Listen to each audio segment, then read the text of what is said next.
नमस्कार, मैं हूं वागिशा और आप देख रहे हैं इंडिया वॉच। कल्पना कीजिए अगर आपके हाथ एक ऐसी किताब लग जाए जिसमें लिखा हो कि मौत के बाद आत्मा किस रास्ते से गुजरती है, किन परीक्षाओं का सामना करती है और स्वर्ग तक पहुंचने के लिए उसे क्या करना होगा। सुनने में ये किसी हॉलीवुड फिल्म की कहानी लगती है, लेकिन लगभग 4000 साल पहले प्राचीन मिस्र में वास्तव में एक ऐसा धार्मिक ग्रंथ लिखा गया था जिसे आज पूरी दुनिया बुक ऑफ द डेड के नाम से जानती है। क्या यह सचमुच मौत के बाद की दुनिया का नक्शा था? क्या इसमें आत्मा को अमर बनाने के रहस्य छिपे थे? क्या यह कोई जादुई किताब थी जैसे फिल्मों में दिखाया जाता है, या फिर इसके पीछे इतिहास और धर्म की एक अलग की कहानी है? आज की इस विशेष रिपोर्ट में हम जानेंगे बुक ऑफ द डेड का रहस्य, धर्म, इतिहास और विज्ञान तीनों की नजर से। बात करीब 1550 ईसा पूर्व से 50 ईसा पूर्व के बीच प्राचीन मिस्र में मृतकों के साथ एक विशेष पपीरस रखा जाता था। इस पपीरस पर मंत्र, प्रार्थनाएं, चित्र और निर्देश लिखे होते थे। आधुनिक विद्वानों ने इसे बुक ऑफ द डेड नाम दिया, लेकिन इसका वास्तविक प्राचीन नाम था book of the coming fourth by day, यानी कि एक ऐसा ग्रंथ जो आत्मा को मृत्यु के बाद नई यात्रा में मार्गदर्शन देता है। यह कोई एक ऐसी किताब नहीं थी, हर व्यक्ति के लिए इसकी सामग्री अलग हो सकती थी। अमीर लोग अपने लिए विशेष पपीरस तैयार करवाते थे, जबकि साधारण लोगों के पास इसका छोटा संस्करण होता था।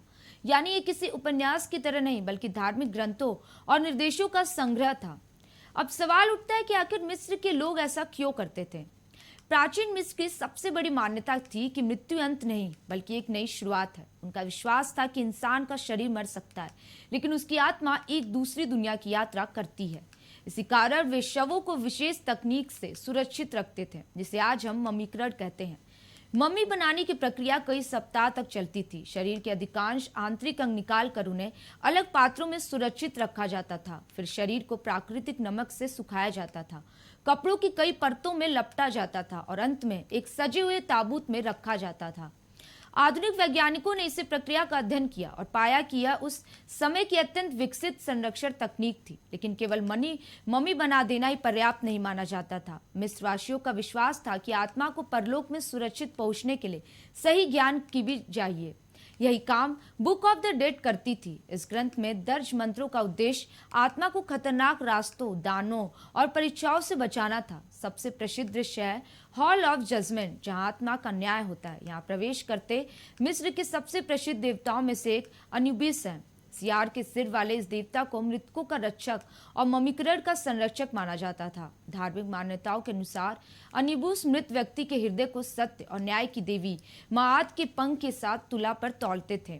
अगर हृदय पंख जितना हल्का होता तो इसका अर्थ था कि व्यक्ति ने सत्य और धर्म का पालन किया है, तब उसे आगे स्वर्ग जैसी दिव्य दुनिया में प्रवेश मिलता। लेकिन अगर हृदय पापों से भारी होता तो उसे एक भयानक प्राणी अमित निगल जाता। अमित को मगरमच्छ, शेर और दरियाई घोड़े के मिश्रित रूप में चित्रित किया गया है। धार्मिक मान्यता के अनुसार इसके बाद आत्मा का अस्तित्व समाप्त हो जाता था। इसके बाद आत्मा को देवता ओरिशिस के सामने प्रस्तुत किया जाता था। ओसिरिस के मृत्यु के बाद के संसार का राजा माना जाता था। वहीं देवता थोथ, जिन्हें ज्ञान और लेखन का देवता माना जाता है, पूरे न्याय का लेखा जोखा लिखते थे। आज भी मिस्र की कब्रों में अनुबिस, ओसिरिस, माआत और थोथ के चित्र बड़ी संख्या में मिलते हैं। पुरातत्वविदों का मानना है कि ये चित्र उस समय की धार्मिक मान्यताओं और परलोक की अवधारणा को दर्शाते हैं। अब सवाल ये कि क्या बुक ऑफ द डेड सचमुच कोई जादुई किताब थी? हॉलीवुड फिल्मों, खासकर द मम्मी में ऐसी किताब के रूप में दिखाया गया है जो मृतकों को जीवित कर सकती है या शाप दे सकती है। लेकिन इतिहासकार और इगोप्लॉसिस्ट बताते हैं कि वास्तविक बुक ऑफ द डेड में ऐसा कोई प्रमाण नहीं मिलता। यह मुख्य रूप से धार्मिक प्रार्थनाओं, नैतिक शिक्षाओं और परलोक की यात्रा के मार्गदर्शन का संग्रह है। पुरातत्वविदों को इस ग्रंथ की कई वास्तविक प्रतियां मिस्र में विभिन्न मकबरों में मिलती है। इनमें सबसे प्रसिद्ध पेपिरस ऑफ एनी है, जो आज ब्रिटेन के संग्रहालय में सुरक्षित है। यह लगभग 3000 वर्ष पुराना पेपिरस है और प्राचीन मिस्र की धार्मिक मान्यताओं को समझने का महत्वपूर्ण स्रोत माना जाता है। अब जानते हैं विज्ञान इस पूरे विषय को कैसे देखता है। आधुनिक पुरातत्व, इतिहास और इजिप्टोलॉजी के अनुसार बुक ऑफ द डेड प्राचीन मिस्र का धार्मिक साहित्य है।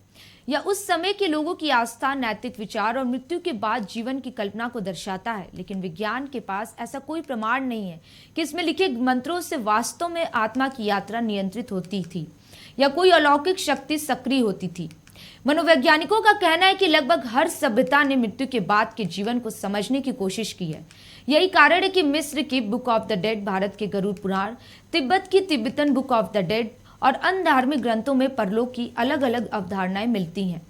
ये मानव सभ्यता के उस प्रयास को दर्शाती है जिसमें लोग मृत्यु के रहस्य को समझना चाहते थे। तो आखिर बुक ऑफ द डेड का सबसे बड़ा रहस्य क्या है? अगर धर्म की नजर से देखें तो यह आत्मा को परलोक का मार्ग दिखाने वाली पवित्र ग्रंथ है। अगर इतिहास की नजर से देखें तो यह प्राचीन मिस्र की सभ्यता, संस्कृति और धार्मिक विश्वासों की अमूल्य धरोहर है। और अगर विज्ञान की नजर से देखें तो यह मानव इतिहास के सबसे महत्वपूर्ण धार्मिक दस्तावेजों में से एक है, जो हमें बताता है कि हजारों साल पहले इंसान मृत्यु और उसके बाद जीवन को कैसे समझता था। यानी रहस्य आज भी कायम है, क्योंकि विज्ञान मृत्यु के बाद की दुनिया को प्रमाणित नहीं कर पाया है और आस्था उसे अपनी अपनी मान्यताओं के अनुसार देखती है। तो आखिर बुक ऑफ द डेड सिर्फ एक प्राचीन धार्मिक ग्रंथ है या फिर मौत के बाद की दुनिया को समझने की इंसान की सबसे बड़ी कोशिश? इसका जवाब आज भी इतिहास, आस्था और विज्ञान के बीच कहीं छुपा हुआ है। फिलहाल इस विशेष रिपोर्ट में बस इतना ही। ऐसे ही रहस्यमयी और तथ्यपरक खबरों के लिए देखते रहिए इंडिया वॉच।